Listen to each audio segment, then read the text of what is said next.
আসসালামু আলাইকুম বন্ধুরা, আশা করি সবাই ভালো আছেন। আমি ভালো আছি।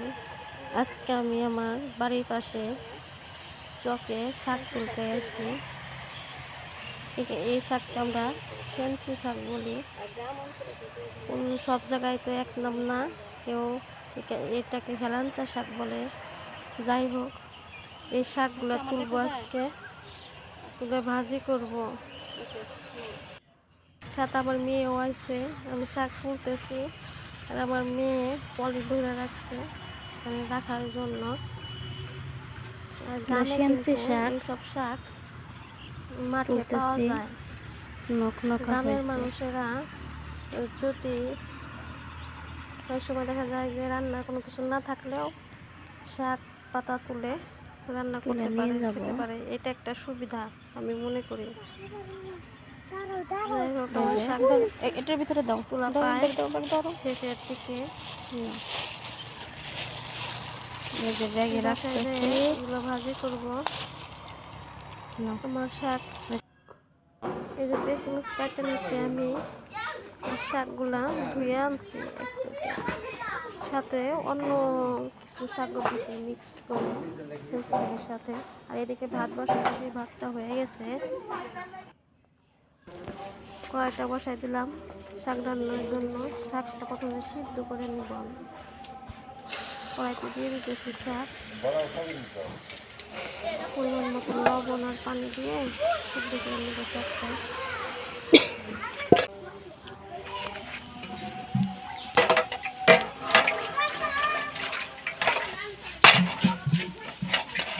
আর আমরা মাটির চুলায় রান্না করি।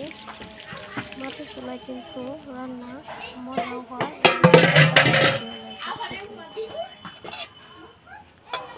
শাকের জন্য রসুন ছুলতে হইব, রসুন বাগারে দেওয়ার জন্য ভেজে রাখছি।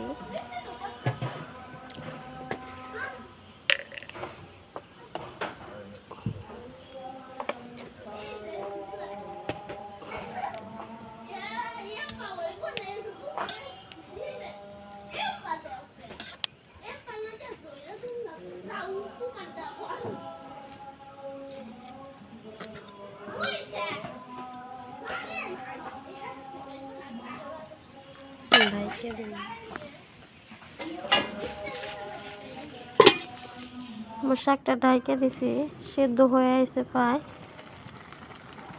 তোমার শাক সেদ্ধ হয়ে গেছে, এখন নামাই ফেলবো একটা জালিতে পানি ঝরার জন্য।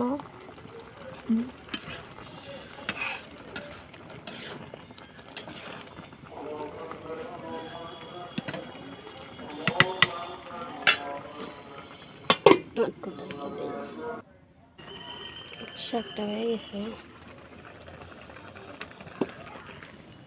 দিলাম।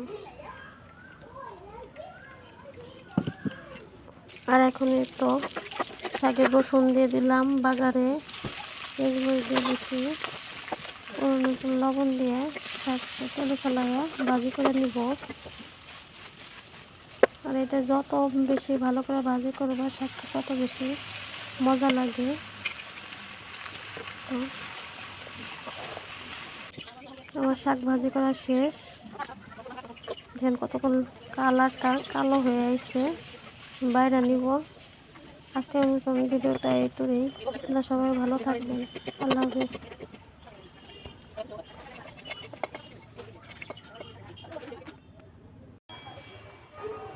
আমার শাক ভাজিটা শেষ।